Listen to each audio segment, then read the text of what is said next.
All right, so this will be our last session on Srila Prabhupada, the Living Bhagavatam. This afternoon at 6, we'll be having a slideshow on the Bhaktivedanta Research Center. That's the library project that we've set up in Calcutta. So that's here in the temple room, yeah? Who's setting that up again? Yeah, anyway, well, I was told it was in the temple room at 6 o'clock. So we're going to continue on where we left off yesterday. Prabhupada was talking about association of the sexes, men and women, and the whole principle of ashram, grihamiti, grihasta, the difference between the two. So again, on June the 18th, 1976, Prabhupada was in Toronto. And in the morning, we'd had a conversation on the morning walk. Satsvarup Maharaj had informed Prabhupada that one professor, Joseph O'Connell, was going to come and see him in the afternoon. And O'Connell had written a review of a book by another scholar called Dr. Stilson Judah, who had written a book called Hare Krishna and the Counterculture. So Hare Krishna and the Counterculture was the first scholarly study on the appearance of the Krishna consciousness movement in the West. Stilson Judah was based, I think, in Berkeley. He was a professor emeritus, so very respected in his field. And although ISKCON appeared to be a product of, the so-called counterculture in the mid-60s, what they were calling the counterculture, the hippie movement, a kind of a general movement away from traditional values given by, the young people's parents at that time. There was a kind of a swelling of sentiment for something alternative, something spiritual maybe. That was the whole basis of the so-called hippie movement, at least for a couple of years. And in the midst of that, ISKCON seemed to appear. So it looked like it was part of that, what they were calling the counterculture. But Stilson Judah did a very scholarly study. He interviewed lots of devotees, and he knew something about our tradition also. And he concluded that Hare Krishna was not part of the counterculture, but was in fact the appearance of a genuine spiritual tradition being brought from India by Srila Prabhupada. So Prabhupada was so pleased with that book that we used to carry it with us always. And whenever Prabhupada was having darshans, especially with scholars and academics, he would produce that book and show them. Dr. Stilson Judah has said that ISKCON is not a hippie movement. It's an authorized spiritual movement. So Joseph O'Connell, at that time, he had met Prabhupada once before, and he was a professor of philosophy, maybe the head of the department in Toronto. He was very favorable, but he had written a review of Stilson Judah's book, which on the whole he said, it was sympathetic to the Hare Krishna movement, and maybe a little bit too sympathetic, at least in one field, and that was that basically he couldn't understand, the stricture on illicit sexual connection. He thought that, as he was saying, we were denying the flesh, and he thought that that was a problem. So Prabhupada said, that means he is accustomed. Right, he's not denying the flesh. Anyway, so that was his idea on it. So later in the day then, we were having a further discussion, and perhaps as a result of the morning's conversation on the professor's review of Stilson Judah's book, Prabhupada elaborated a little on the principles governing sex life. We don't say no sex, he said. We say no illicit sex. If you want sex, then you become a gentleman, marry and live like a gentleman. Why illicit sex? There are so many grihasta devotees. Just like Chaitanya Mahaprabhu's direct associate, Nityananda. He was a grihasta. Chaitanya Mahaprabhu himself was a grihasta. He married twice. His first wife died. he married a second wife. So grihastha is not rejected. It is not that simply sannyasis will go back home, back to Godhead. No, everyone can go, but one must be Krishna conscious. Chaitanya Mahaprabhu's recommendation is that you remain in your place. Don't try to change it artificially, but be Krishna conscious. Then later on, July 1st, this was a couple of weeks later, we were in New Vrindavan, and Prabhupada was talking about, this goal of going back home, back to Godhead. And he said if we have even a slight material desire, then we may have to take birth on some higher planet. He said these were described in the Srimad Bhagavatam, and he disparaged the scientists once again for their mechanical attempts to reach such planets. He said, they are very, very opulent. We cannot imagine even how they are opulent. The roads are made of pearls, diamonds, and coral. And at the same time, no sinful man is admitted there. Everyone highly elevated and pious. There is no crookedness. There is no enviousness. So you'll find this description in the 8th canto of Swargaloka. So at that time, Prabhupada was actually working on that section of the Bhagavatam. He'd completed the 7th canto in Hawaii, and now he was well into the 8th canto. So he said, we cannot imagine even, but that is also within this material world. We can go there if we want to go, just like they are trying, modern so-called scientists, to go to the moon planet and Mars. So according to Shastra, these planets are bedecked with such descriptive facilities. They are also within the heavenly planets. But these rascals are going, and they find nobody there, and they take some dust and come back. That is their success. They do not know that they cannot actually enter into there, and they are not meant for ordinary persons. So wherever they went, Prabhupada said, it wasn't the moon. Despite this opulence, Prabhupada told us the devotees are not at all interested to go there. They have a much higher destination. They are interested to go to Vrindavan to become grass there, he said. This is a devotee. Just like Uddhava, as soon as he entered Vrindavan, he immediately fell down on the road thinking, oh, this street Krishna has walked. His friends have walked. There are the footprints. So this is the ambition of a devotee. They are not interested for diamond roads or pearl roads. No. Therefore, he said, a devotee who avoids the association of those attracted to sense gratification, a devotee avoids the association of those attracted to sense gratification, and especially those who are attached to sex. He gave a one-word summary of material existence and said that by correct association, one can become freed from it. We have several times explained pavarga. That's the one-word summary of material existence, pavarga. It means material suffering. Pa means parishram, always working hard, day and night. And fa, fena, foam is coming out of the mouth. Pa, fa, ba, still, baffled.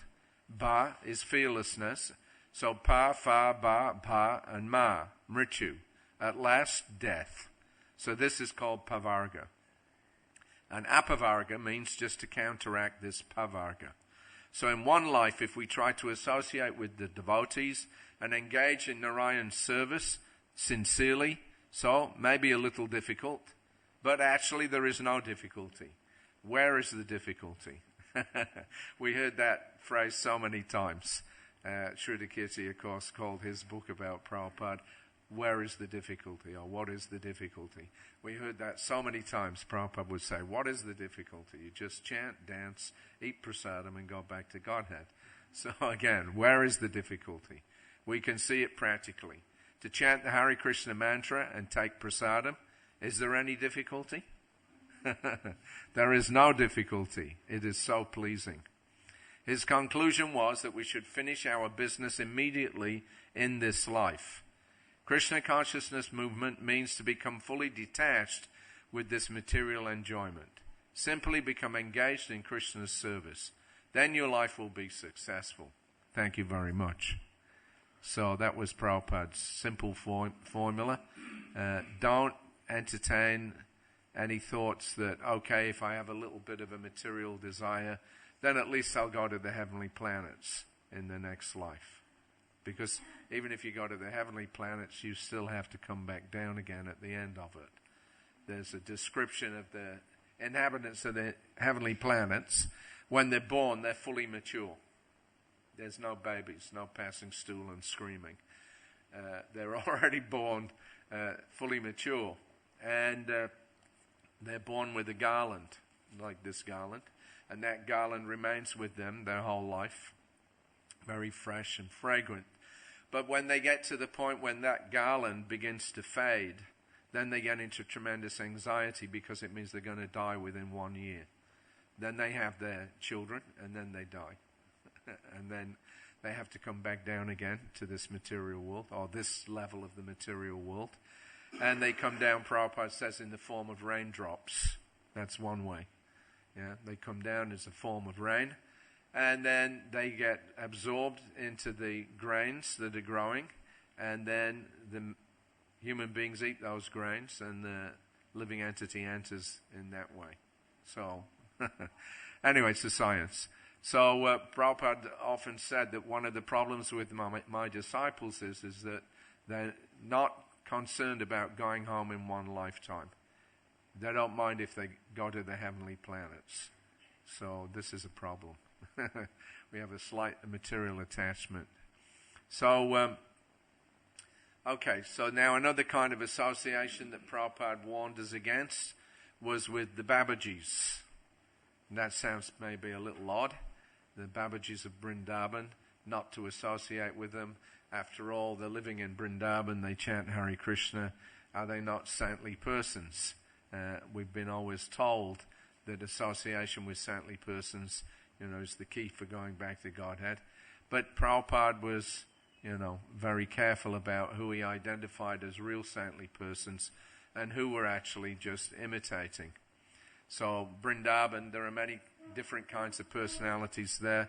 As Prabhupada told us, he said, just because they're looking like a Vaishnav with tilak, mala around the neck, japa beads, and they wear a dress like Rupa Goswami, that doesn't mean that they are like Rupa Goswami. Yeah, they have so many, bad habits that they're entertaining, so many malpractices. So he always warned us that we should be very careful who we associate with. So there was a group of devotees in Los Angeles when Prabhupada arrived there in June of 76 it was controversial. They were called the Gopi Bhava Club. And there were a group of devotees, mainly in the BBT, that had decided to hold special meetings, exclusive meetings, where they would discuss the relationship of the gopis with Krishna. They were particularly interested in the gopi leelas. And they, of course, the Chaitanya Charitamrita had just come out the year before. There's so many descriptions there, the descriptions of Lord Chaitanya's prem. And there's so many statements that the sentiments of the gopis towards Krishna, that is the best way to serve him. That is the highest way. So they decided that they would concentrate on studying the lives of the gopis and the gopi leelas with Krishna, and in this way try to develop the same desires. When Prabhupada found out about it, he was very angry. And he immediately called all the leaders of that group into his room. And for about an hour, he chastised them. And he told them that, you're jumping ahead prematurely. This is like a monkey jumping. He said, first deserve, then desire. Because they were saying, well, we're not trying to imitate the gopis, but we're just trying to develop the same desire. Prabhupada said, he banged his fist on the table. He said, you first deserve, then desire. He said, there is no question of desiring on the spiritual platform until you're completely free from all material desire. He said, in your condition, at your stage, as long as even a pinch of material desire, then the only desire spiritually should be, how can I execute the orders of my spiritual master? When you're actually freed from all material desire, he said, then there may be a question of spiritual desire. So he was very, very unhappy with that, and he traced the roots of it back to Vrindavan and some of his disciples that were living there, and going outside of our temple to hear from this Goswami and that Babaji, Govardhan, Radhakund, these places. And as a result of that, then there was this, mood coming in that, the real Krishna consciousness is actually when you get absorbed in the Gopi Leela. The Bhagavad Gita is external. It's for the neophytes going out and, Sankirtan, these different kinds of activities. This is all on the lower level. The real business is to get into the Gopi Leela. So that mood was coming. As soon as Prabhupada detected it, bang, immediately he stopped it. He actually told us that if this mood increases, he said, then all the preaching will be finished. Yeah, all the preaching will be finished. And of course, he said this is Sahaja. So, June the 4th then, this was just after Prabhupada had discovered what was going on there in LA. One devotee returned from Vrindavan, Jagannath Das. He was the BBT Sanskrit editor, and he had just come back from Vrindavan. So this afternoon he reported to Srila Prabhupada. Just a week ago, Prabhupada had received news that Jagannath and Nitai Das were no longer working on his books. So Nitai Das, Prabhupada's former servant, he had also, he was a Sanskrit editor, Bengali editor, and he was also living in Vrindavan. So Prabhupada got some reports. Now he's going outside to hear from one particular Goswami. Now he's not giving classes anymore. Now he's not doing any more editing work. And Prabhupada had sent a letter back saying strictly no one can go outside of our temple for hearing from others. And he wrote to Nitai that if you don't like the level of the classes that are being given in our temple, then you can give another class. But you cannot go outside for hearing from others. Nitai ignored that instruction and became completely polluted. And by September or August of 1976, he had rejected Srila Prabhupada as his guru. There's a whole episode about that. We may not get into that today. But that poison was coming in. So Jagannath was one of his associates. He had been hanging around. He had gone there apparently just for a quick visit and ended up spending a couple of months there. Radhaballabha was trying to get some work back from him. They were supposed to be editing or re-editing the second canto of the Srimad Bhagavatam to correct, whatever faults there were in the first edition. But they stopped doing that work. So it was becoming a problem, and Prabhupada was aware of it. So Jagannath informed Srila Prabhupada that Nitai is now the head pujari in Vrindavan. Jagannath had a question to ask. He wanted to know whether Siddha Pranali was bona fide. So this is a very elevated form of spiritual practice, but there is a concocted initiation rite going on under the same name, which is being given by bogus sadhus and babajis in the Vrindavan area. In it, a person is told what his name and original spiritual form is in Goloka Vrindavan. The initiate then practices being a gopi or a peacock, etc., while still remaining habituated to material impulses. Thus the ritual is a mockery of the authentic process, or worse. So Siddha Pranali, Siddha, the perfection of your spiritual existence. I remember one story, I'm not sure how accurate this is, but one of our devotees, when they first went to Vrindavan after some months, somebody walked in this person's room and he was flapping his arms and, ow, ow, ow. He's practicing being a peacock. Somebody had told him, actually, you're a peacock in Vrindavan Leela, so he was practicing how to be a peacock.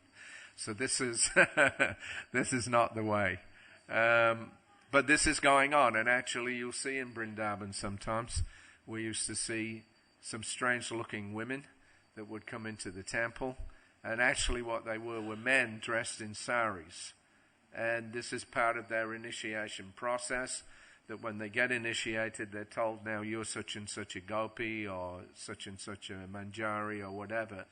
And so they dress up in saris and they come and, see the deities, etc. And they're so-called in the mood of the gopis. This also, Prabhupada told me about, what's his name? Not Vivekananda. Radharaman Charan Das Babaji.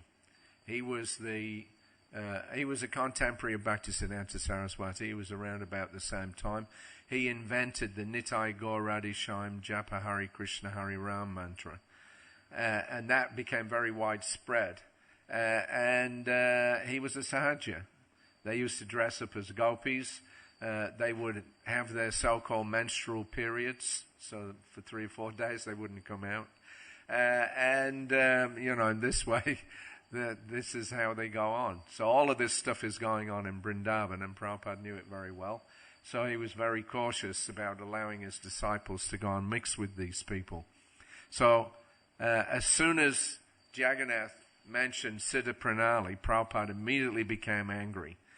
He demanded to know why Jagannath and Nitai had been associating with the nonsense Babajis who proclaim such things. Their Siddhadeha, he said, is smoking beedis and keeping 3 or 4 women. And our men are being polluted by such things. This is very dangerous. Jagannath appeared shaken by Srila Prabhupada's very strong response, and he agreed not to associate with such persons again.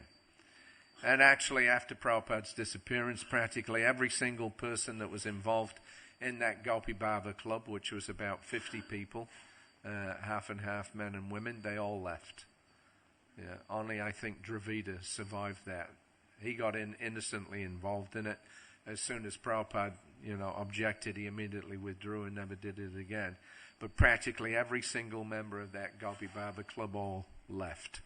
And many of them actually went and took reinitiation from so-called Babajis in Vrindavan. So this is the problem. So July the 7th then, going on with the Gopi Bhava Club episode, while replying his mail during his noon massage, Prabhupada also dictated a letter to Nitai Das in Vrindavan. The more he hears about the Sahajiya group, the less he likes it, and the more concerned he becomes. He has traced the roots of it back to Vrindavan and is actively stopping it before it develops into something more serious. I've received some information that some of our devotees are mixing with the Babajis in Vrindavan. This has produced so many problems amongst our men and women who visit Vrindavan.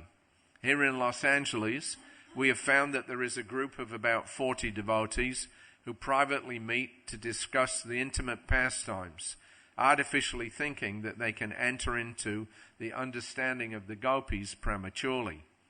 This will create havoc in our society, and the result will be that if this is allowed to go on, our preaching work will be greatly hampered. This premature desire to understand the Leela of Krishna is due to mundane sex life desire, as we have seen amongst many of the Babajis and Sahajiyas in Vrindavan. Our Jagannath Das has come back from Vrindavan asking me that he had heard some Babaji speaking about Siddhadeha, and he was also listening to these Babajis. So I want this immediately stopped. If it continues, this mixing with the Babajis, then it will mean spoiling. In many cases, these Babajis keep 2 or 3 women. Asat Sangha Tyagi. Their association is to be avoided and prohibited amongst all of our devotees who visit Vrindavan. So Prabhupada was very strict about it. And then finally, on the last day of his stay there in Los Angeles, of course, up until that point, he'd been speaking in his room mainly to the leaders. But then on his last class on June the 11th morning, Prabhupada spoke about it openly in his Bhagvatam class. So he gave an unambiguous warning to everybody to avoid the Sahajiya mentality. He didn't accuse anyone, but by the great amount of emphasis and elaborate description of the highly spiritual nature of Krishna's pastimes that he gave, it was very clearly an admonition to all. First of all, Prabhupada said, he establishes himself that I am the Supreme Lord. Mata parataram nanyat kinchid asti dhananjaya. So the Mayavadis, they also think, oh, I am also Krishna, I can also speak. No, you cannot do. Just like we are singing this song daily, Gopijana Balaba Girivardhari. So Krishna is playing with the gopis. So the Sahajas, they take it very easily. But Girivardhari, oh, that is a very difficult thing. So he raised the whole Govardhan hill on his finger. That nobody is imitating. But Gopijana Balaba, oh, very easy. You are a gopi, I am Krishna, let us enjoy. So this is Sahajya. So this is going on. Parakiya ras. All this rascaldom is going on. But we should understand that here is Krishna. He can dance with the gopis and he can lift Govardhan hill simultaneously. So this is also for pleasing the gopis. When there was an incessant rainfall, all the inhabitants of Vrindavan became so disturbed that they had no other friend than Krishna. So they appealed, Krishna, do something. Yes, immediately he raised the whole hill like an umbrella. Come under this. So that is Krishna. So do not try to imitate Krishna, but hear Krishna, what he says. Then our life is successful. We cannot imitate God. We have to simply follow his order, and that is dharma. Prabhupada told us that there are two processes, anukaran, which means imitation, and anusharan, which means to follow. Our process is anusharan. He emphasized that as God, Krishna can do no wrong. Nor, he said, are the gopis ordinary women. They are expansions of his spiritual potency. They are Krishna, Prabhupada said. Shakti, Shakti, Mator, Abheda. They are not different from Krishna. But to give Krishna pleasure, Krishna expands himself by his spiritual energy. Sandini, Ladini. So that is the expansion of his pleasure potency. It is not that you can imitate the gopis. That is Sahajya. When Krishna wants pleasure, his pleasure is full spiritual. There is no question of anything material.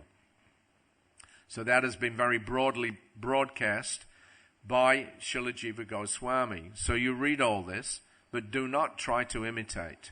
Then it will be Sahajya. So we should know the position of Krishna, his expansion of pleasure potency. Therefore, Krishna's Leela is put in the middle of the 10th canto. First of all, you try to understand Krishna from the very beginning. Janmadhyasya yata. Here is the original source of everything. Aham sarvasya prabhavo matar savam pravartate. First of all, try to understand Krishna. So therefore, Vyasadeva has dedicated a full 9 cantos for understanding Krishna. Manusyanam sahasreshu kaschid yatadi siddhaye. Out of many thousands of men, one may endeavor for perfection. So the siddhis, they think of gopis. That is recommended in the Chaitanya Charitamrita, Siddhadeya. So, where is Siddha? Siddhadeya means that there is no more material lusty desires. As long as we shall think of Nadi Sangha, or association, or unity with woman, then we must consider this body as material, not a Siddha body. Siddha body means Anyabilasita Sunyam. All material desires are zero. That is the Siddha body, and therefore it is very confidential. But just to clear it, Pariksit Maharaj had asked that how was Krishna accepted to dance with so many gopis? So this was for clearance, understanding. In that question you'll find Shukadev Goswami has answered that unless one is liberated, he should not think of it even. Should not think of it. Prabhupada repeated that. If you're not liberated, you shouldn't even think about the Gopi Leelas. Prabhupada ended his lecture with a note of encouragement for the preachers, urging them to continue spreading Krishna consciousness far and wide. Simply, fervently, very honestly, obey the orders of Krishna. Manmana bhavamad bhakto majjajim mam namaskaru. These 4 things. And what is the result? Mam avaishyasi asamshaya. Without any doubt, you'll come back to me. So, what do you want more? That Krishna is so nice. So you spread this movement all over your country. By the grace of Krishna, everything is there. And the first qualification is that you are not poverty-stricken. So you take the instruction of Krishna and be happy. Open similar temples all over your country. Your country is not poor. You can establish such temples, hundreds and thousands, and similarly assemble and hear Krishna's instructions and see how happy you will become. Thank you very much. So there was a tremendous shout of thanks, happiness, and impending sadness, followed by an emotional final kirtan as Prabhupada handed out cookies for the last time. He blessed everybody with smiles and Hare Krishna before returning to his rooms. So that was a big episode, and it didn't stop there. When we got back to India, as soon as we arrived there, August the 13th in the evening, the next day Nitai Das came to see Srila Prabhupada in Bombay. And I saw he was looking very odd. He looked like he was sick. He was very pallid, no luster. He just, he looked like somebody, that been really sick. He was very weak and frail. And after he met with Prabhupada, I asked him, are you okay? And he said, yeah, I'm fine. So, okay. Prabhupada gave him some money, 4,000 rupees, to go and buy some books for a new library that he wanted them to establish in Bombay. And off he went. Then Prabhupada went down to Hyderabad, opened the temple there. We came back up. We had Radhastami in New Delhi. And then we came to Vrindavan by September 2nd.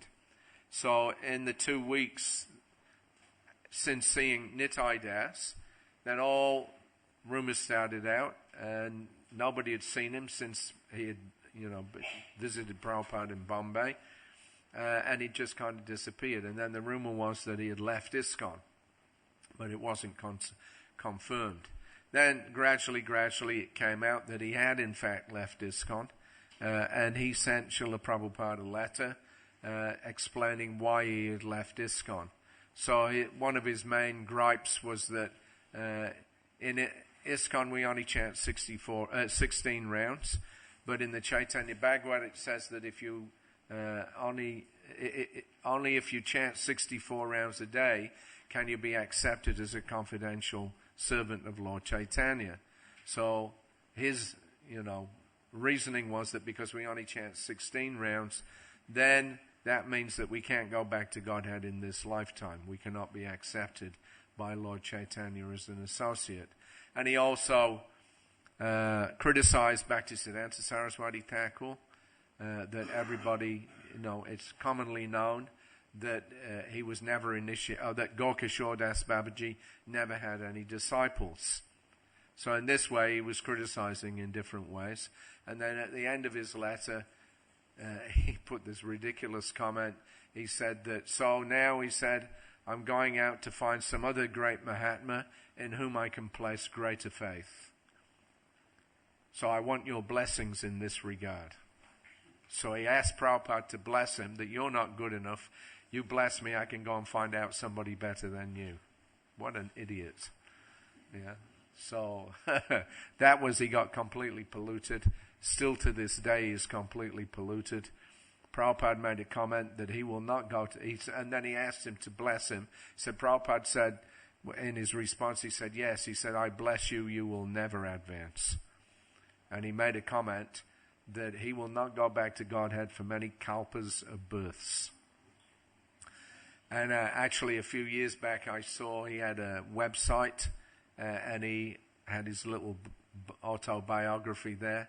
And he explained that how he had once been a disciple of A.C. Bhaktivedanta Swami. But then, he had been faced with this dilemma. He had been informed, by some Babajis that Gaurkishore had never had any disciples. So then he realized that means that Bhaktisiddhanta Saraswati and Srila Prabhupada then were not in a bona fide sampradaya. But he admitted, he said that actually there's no proof that he was never initiated by Gaurkishore, but everybody says so. Right? Hearsay. And he said, so I had to make a choice, so I decided to believe that. And once I'd made that choice, then how could I remain? So then he goes off. Then in the very next paragraph, he describes that actually all these stories about Krishna in the Bhagavatam, sometimes I just think that it's all fantasy and imagination. And then sometimes I think, no, maybe there must be some truth to it. You see how bewildered he became. He was Prabhupada's personal servant. But on account of committing this offense against Bhaktisiddhanta Saraswati and Srila Prabhupada, Krishna withdrew from him and completely bewildered him. So, and still to this day he criticizes Srila Prabhupada. This is all from his association with these so-called Babajis. Because actually, this whole thing about, chanting 16 rounds and the thing about Bhaktisiddhanta Saraswati not being initiated, this was all propaganda that was put out by this Radharaman Charan Das Babaji. Yeah? Because he was starting his, Nitai Gaur Radhisham movement, and Bhaktisiddhanta Saraswati was there in Puri when that was going on. It was becoming very popular, so Bhaktisiddhanta Saraswati couldn't tolerate it, and so he was criticizing them very heavily. And it became like a big conflict. And it got so heated at one point that Bhaktivinoda Thakur, just to keep things calm, actually asked Bhaktisiddhanta Saraswati to, go up to Mayapur and just get out of Puri for a while and let things settle down. So this was, a big conflict. Of course, the Nitai Gaur Radhisham thing, the understanding that they were propagating is that Nitai Gaur is Radhesham. Yeah? Not Krishna and Balaram. So Prabhupada said it's Siddhanta Viroda, a mistaken conclusion of the philosophy. And Srila Bhaktisiddhanta was pointing that out. But they were on a wave, popular thing. He was getting a name and fame as a big preacher of the holy names, this Radhacharan Das Babaji. So, because Bhaktisiddhanta Saraswati was showing that they were mistaken and he didn't like it, they started to accuse him later on that you're not even in the parampara. Why? Because everybody knows Gaurkishore never had any disciples. He was a recluse. So how do they know? Hearsay, that's all. No proof, no evidence. And actually, if you look and consider the story, Bhaktisiddhanta Saraswati says how he was ordered by his father, Bhaktivinoda Thakur, to go to Gaurkishore Das Babaji and ask for initiation, because he was a Paramahamsa. And when he went, then Gaurkishore declined. He knew very well who Bhaktisiddhanta was. He knew Bhaktivinoda Thakur very well because he used to go and listen to his lectures all the time. Yeah. So, it's not like he was a distant person. They were quite closely connected. He knew very well Bhaktisiddhanta Saraswati was a very great devotee. He was a brilliant scholar. And he himself, he was illiterate materially. So he felt very embarrassed, in one sense, that this brilliant young man, big devotee is coming and asking me for initiation. He wasn't inclined. So he declined. So again, Bhaktivinoda Thakur sent him. You have to take initiation from Gaurkishore. Again he declined. And then again a third time he went, and this time finally Gaurkishore saw that this boy is very, very serious, he's very determined. What can I do? How can I deny him? And so he initiated him and he gave him his name, Sri Varshavanabi Devi Dayacha Das. So that's the story that we get from Bhaktisiddhanta Saraswati. Now the Babajis, in order to denigrate him and defend themselves from his, criticisms, they started putting it out that no, he was never initiated. They have no proof for it. But basically what we have to do is then decide whether Bhaktisiddhanta Saraswati was telling a lie. But why would he do that? Why would he make up a story that, yes, I'm initiated by Gaurkishore, when he could have gone to any recognized Vaishnav and they would have been more than happy to accept him as their disciple? He could have saved himself a lot of trouble and criticism if he'd have just done that openly, and then everybody would have seen, yes, he's a disciple of so-and-so, he's in the disciplic succession. But he went to Gokishore because he was a Paramahamsa and because he'd been ordered by his father to do so. And so he accepted initiation from him. So there's no question of Bhaktisiddhanta Saraswati lying about, his initiation. But these rascals, they put it out, no, Gokishore never had any disciples. So how do they know? Gokishore, he was very well known for being a recluse, just chanting all the time. Sometimes he would even go and sit right in the toilet, in the area where the villagers going past stool. He would sit there because he knew that ordinary men, they wouldn't come there. He was fed up of, them coming and disturbing him in his chanting and asking for material benedictions. So to avoid them, he would keep himself aloof, sometimes, staying at the toilets there, and then people wouldn't go there. And he was quite happy then to chant. So that was his mood. So now, unless somebody was with him 24 hours a day, 7 days a week, how do they know that he never had any disciples? Unless they're omniscient or something like that. So it's all bogus claim. But this rascal Nitai, he heard this, and he decided to accept the version of the so-called Babajis. And once having done that, then that means that he had to reject Bhaktisiddhanta Saraswati and he had to reject Srila Prabhupada. So when Prabhupada, when he, at the end of his letter, he asked him, "You please bless me in this regard." When Prabhupada said, "Yes, I bless you, you shall never advance." That was not Prabhupada, feeling hurt at being rejected by a disciple. Because you might think, well, if Prabhupada's, Mahabhagwat, why would he curse him like that? I mean, all right, the guy's become bewildered. Just let him go and do his own thing. But why actually curse him that you'll never advance? It sounds a little bit, like maybe Prabhupada's ego came up or something and he didn't like... No. Actually, the year before, in 1975, when Prabhupada was in Los Angeles, there were a couple of disciples that were creating controversy. They had grown their hair out again, long, like hippies. And basically speaking, they were deviating, but claiming that it was okay as long as you just chant Hare Krishna. And to be, Krishna conscious, you don't have to follow particularly, the sadhana in ISKCON. There's so many other Vaishnavas that, they have different approaches, so you take your pick. So that came up to Srila Prabhupada. And Prabhupada told them, yes, you don't have to follow what I say. One of them actually said, well, you're not the only devotee. We don't have to follow everything that you say. And Prabhupada said, yes, that's all right. You can follow anybody else's instructions. They said, well, we don't have to be, your disciple. And Prabhupada said, yes, that's fine. But my disciples, they keep their heads shaved. You want to grow. They said, just because we got long hair, it doesn't mean that we can't be devotees. And Prabhupada said, yes, that's fine. But if you want to be my disciple, you have to shave your head. Then they said, well, we don't have to necessarily be your disciple. Prabhupada said, no, you can go. So he didn't mind that. I mean, they became bewildered. He didn't take it personally, as an offense. He didn't curse them. So why did he respond in the way to Nitai that he did?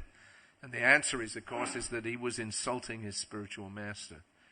He was claiming that Bhaktisiddhanta Saraswati was not a bona fide, guru or Vaishnav. And that Prabhupada was not going to tolerate. And therefore he rejected him like that. Anyway, it's a big history. I usually talk about that section in the chanting seminar, but I just thought I'd mention that. Okay, so July the 13th, and this was the ongoing episode. This is like a month later. We were in New York, and Prabhupada got a letter from Gopal Krishna. He was the GBC in India, and his letter was another cause for concern. He mentioned in his letter to Srila Prabhupada, I have made it compulsory for all devotees to attend artis and classes. Nitai never comes to the evening classes. He told me that except for your lectures, he doesn't enjoy anybody else's lectures. Every day he goes to hear from Narasingha Ballabha Goswami in Bengali. I understand that you have approved his attending these lectures. I don't mind his going, but there are other Indian boys who sometimes also go for these lectures. I cannot stop the Indian boys from going to Nrsimha Ballabha's classes if I let a senior devotee like Nitai go. We've lost about 7 Indian devotees from our Vrindavan whilst I was away in Russia. The quality of the Indian devotees joining us is not very good. So now I've received your letter stating that only educated and cultured men should be allowed to stay in our temples. So I'll follow this policy. So Prabhupada replied to this section of Gopal's letter. He said, why Nitai should be attending the lectures outside of our temple? If he is not satisfied with the standard of lectures in our temple, he should be permitted to give some lectures himself. But this habit of going outside to hear from others should be stopped immediately. I am writing one letter to Nitai, and the copy is enclosed for your reference. And the letter that he wrote to Nitai, he says, I've heard reports that you have been developing the habit of going outside the temple to hear lectures by others like Nrsimha Ballabha. Also, I've heard that now even some of the Indian devotees are doing likewise. Strictly, no one should go outside to hear lectures by others. If you are not satisfied by the caliber of the classes at the Krishna Balaram Mandir, then you can give another class. But you cannot go outside for hearing others' lectures. Kindly stop this habit immediately. So, of course, as I say, he ignored that, and the end result was that 2 months later he was gone. So, we should be very, very careful. Not everybody that appears to be a Vaishnav is a Vaishnav. Even those who are Vaishnavs still, there's this sometimes amongst the neophytes, this party spirit, and then that can cause great disruption in our spiritual lives. There was another devotee, Prithuputra. He was a French devotee. He had gone to Vrindavan in, I think, about 1974. So there was one Babaji, his name was Krishnadas, who had some ashram in Radhakund. So he would sometimes, when he saw the Western devotees coming, this is of course before even the temple was open, Krishna Balaram Mandir, he would invite them to come and stay with him in Radhakund. And, they would go there innocently and, spend a few weeks chanting or whatever. It seemed harmless enough. But when Prabhupada heard about it, he was furious. And he had come to visit Vrindavan. Prithuputra had heard that Prabhupada's coming, so he came back from Radhakund, where he'd been staying. And when he came into the temple courtyard, Prabhupada had been informed, this boy's been staying out in Radhakund. Prabhupada yelled at him, why are you jumping like a monkey? He said, you are not fit for staying in Radhakund. You come back here immediately. He chastised him very strongly. Told him he was jumping like a monkey. Prithuputra, he immediately moved back into the temple. But, Prabhupada's concern, was borne out. So many of these men became polluted by this bad association. So it's not that everybody that looks like a Vaishnav, is fit to be associated with. We need to have good discrimination and be very, very careful. Prabhupada gave us a process. It works if we follow it. But there are many other variations, and unless you really know the philosophy very carefully, the standards very carefully, there's a danger that, we can get diverted. And of course, Bhaktivinoda Thakur, he had listed 13 Aprasampradayas. They appear to be Vaishnavas, but actually they're against the Siddhanta, against the conclusion. So that caution is well advised. So on November the 29th, 1976, Prabhupada was in Vrindavan. He was just coming to the end of a 3-month stay there. And he devoted his morning's class to exposing the faulty understandings of the Mayavadis.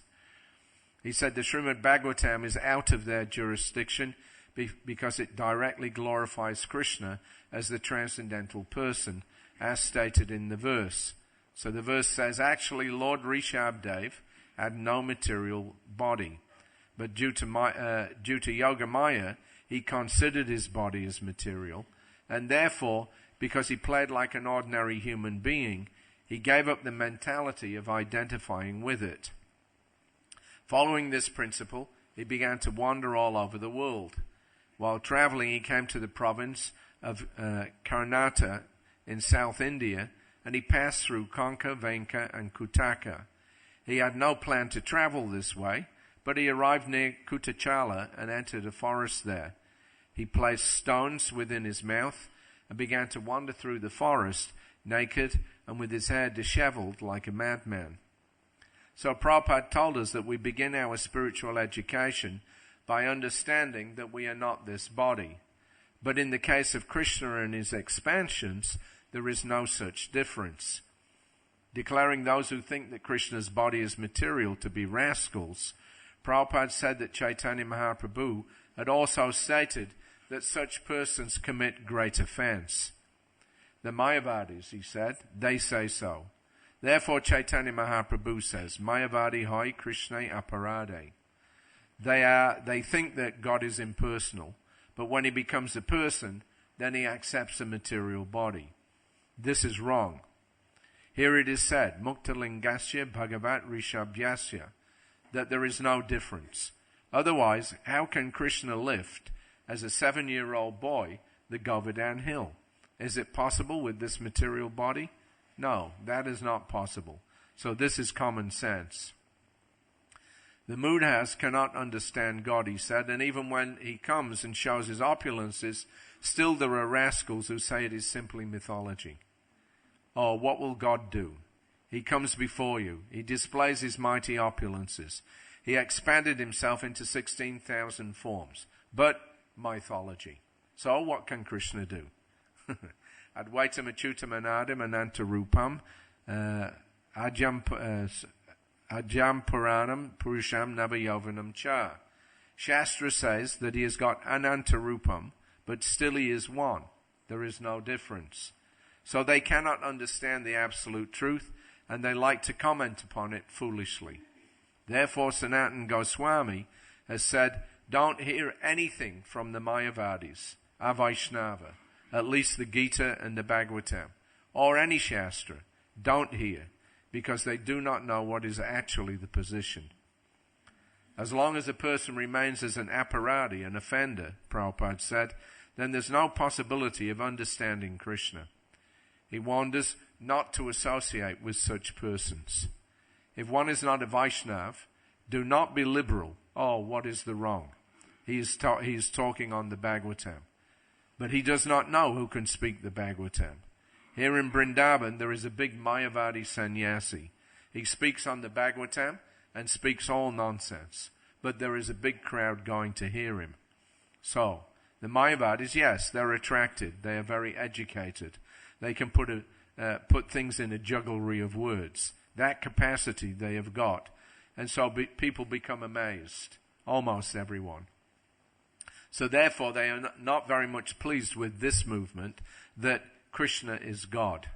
We are preaching, and all full of Mayavadis, they're thinking, what is this nonsense doing? So they think that Krishna is Maya. So that's, Prabhupada was experiencing some criticism there. They don't like it when you actually say that Krishna is God and you have to surrender to him. Anything but that. Yeah, everybody else is God, I'm God, you're God, but Krishna, no, he's not God. Right? Because if you take Krishna into the equation, then you have to surrender to him. And that they don't want to do. So Prabhupada again, he's saying that although in Vrindavan, the place of Krishna, everybody's supposed to be a devotee, but there are so many Mayavadis. And they speak very nicely, very sweetly. They know how to capture the minds of the audience.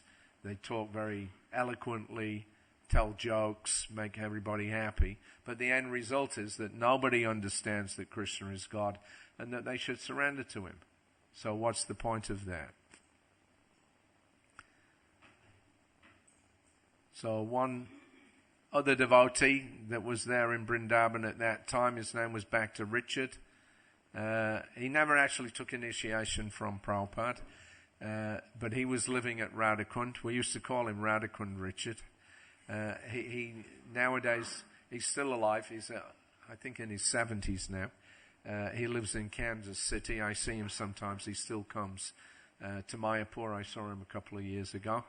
And so he had heard from somebody, about the Panchatattva mantra. Somebody asked me this question just the other day, actually, on the internet, that can we chant 16 rounds of the Panchatattva mantra? Because in the Chaitanya Charitamrita, Prabhupada mentions there that before we chant Hare Krishna, we have to chant the Panchatattva mantra. And that the Panchatattva mantra, of course, is the access that we have to the Hare Krishna mantra. We have to go through the Panchatattva to get Krishna. So it became, when that book came out, a lot of devotees began, when they were chanting japa, they would start their japa by saying, Sri Krishna Chaitanya Prabhu Nityananda Sri Advaita Gadadhara Sri Vasudeva Gaura Bhakta Vrinda, and then chant. And sometimes, they chant one round and then they chant the Panchatattva mantra and then chant another round like that. It's become a habit. And that's okay if you don't chant it on your beads. But some people started actually chanting it on their beads. Yeah. So this came up as a question on September the 6th in Vrindavan, 1976. We were having a little gathering in Prabhupada's garden. Some of the devotees were getting ready to go to preach in Turkey the next day. Vipramukhya and Kundali and Swayambhu was there. So he was one of the early British devotees, Swayambhu. He's Australian, but he joined here. So he was there. And there'd been some discussion about chanting. Lokanath Maharaj's group were there, and they were into the Hari Bowls. Every evening in the kirtans, at the end of the kirtan, they would start chanting Hari Bol, Hari Bol, Hari Bol, Hari Bol, Hari Bol, Hari, and they go on and on and on for like 5-10 minutes just chanting Hari Bol. They get very enthusiastic, and so Prabhupada didn't directly say anything himself, but when Harikesh came in and complained about it to Srila Prabhupada, then he agreed that yes, actually this is not proper. And they shouldn't chant like that. And, of course, you'll never actually hear Srila Prabhupada chanting, Nitai Gaur Hari Bol, or, Nitai Gaur, like that. He would just chant the Maha Mantra. So, Prabhupada explained that actually you have to chant exactly according to what is given by the Guru, by the previous acharyas.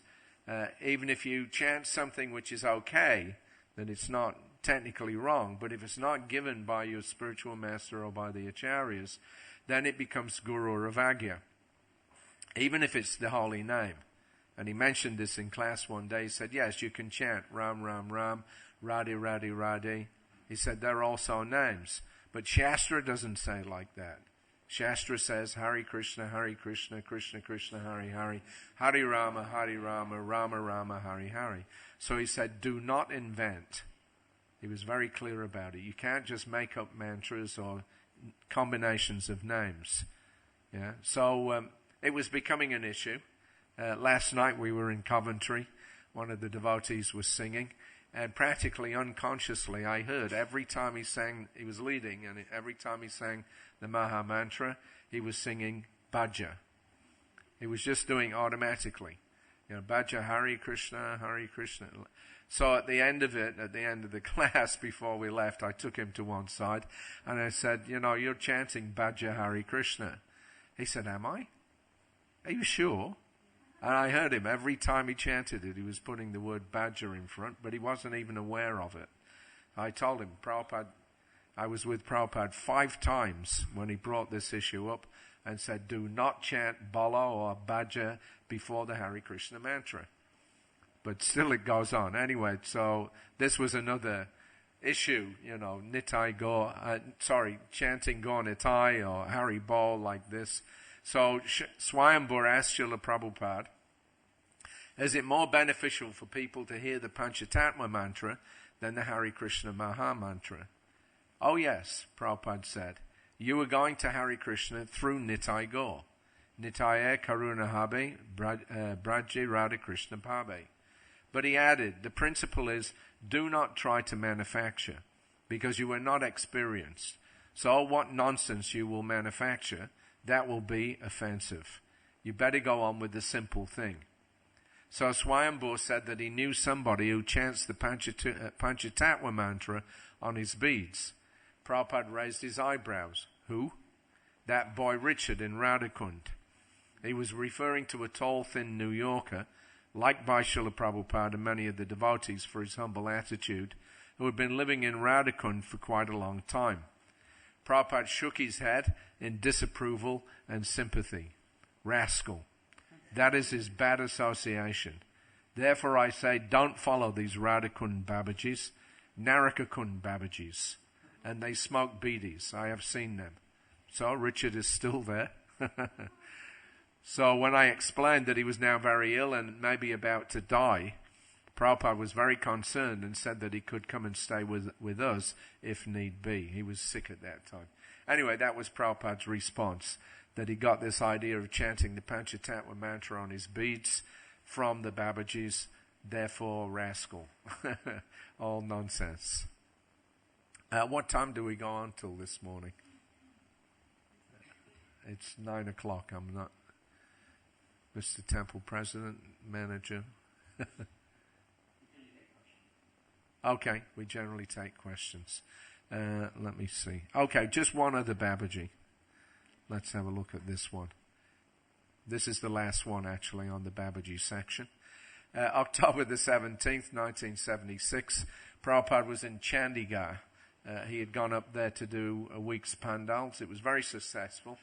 The devotees were just opening up a new temple there. There was a gentleman called P.L. Sethi who had done a lot of building work for us in Juhu Beach, and he had a house in Chandigarh. So he allowed us to use that as a temporary ISKCON temple until we could get a place of our own. So Prabhupada was staying there. And every evening we were going out. About 6,000 people a night were coming to the pandal. So it was very pleasing. So whilst we were there, Hansadutta Swami had come with his party. And some time back when Hansadutta was out touring in the north with his bus party, he had stayed for a few days in an ashram in Solan. The owner of this ashram, Moni Baba, came to see Srila Prabhupada today. So, true to his name, he does not speak. He's a Mona. So, he communicates by writing with chalk on a small board. The whole thing is bogus. They hear about Mona Brata, so they stop speaking. But then they have a notepad and a pencil or a chalkboard, and then they sit there and they scribble it out, and then they show you the board, and then you have to read it, then you reply, then he rubs it out and he scribbles his reply, and like this. So there's no question of not talking, but they just, seal the lips, that's all. Anyway, so about 70 years old, he was the epitome of the popular image of an Indian sadhu.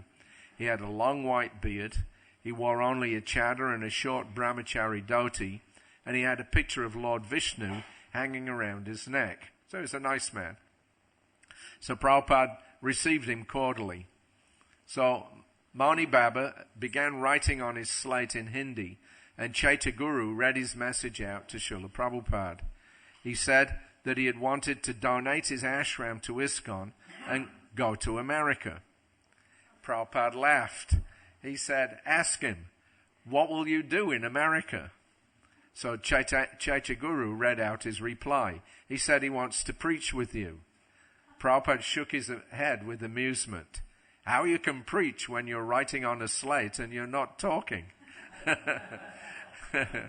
He laughed again and he said, in America, he said, there are so many statues standing in the shop windows. It means like the mannequins and everything, right? Silent like you. So he said, just chant Hare Krishna and be happy. So he told the devotees to give him some prasadam and let him return to his ashram. After Moni Baba left, Prabhupada advised Chaitya Guru not to associate with such persons who come with motivations. And he said that we don't need his ashram. So that was another thing in India. People would come all the time offering properties, land, buildings, this and that.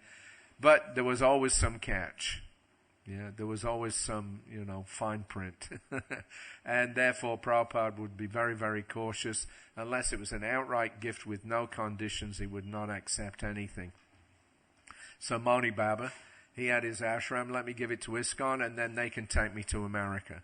So he's practicing his Moni, he's living, in his secluded place, but he's thinking about going to America. Oh, well, let me see what's there. Heavenly planet. That's the problem. In India, people think America is a heavenly planet. At least they used to. I don't know about nowadays. But that was the general mood there, So, as Prabhupada said, don't associate with such persons. They're motivated in so many different ways. Okay, so we'll finish there. Any quick questions?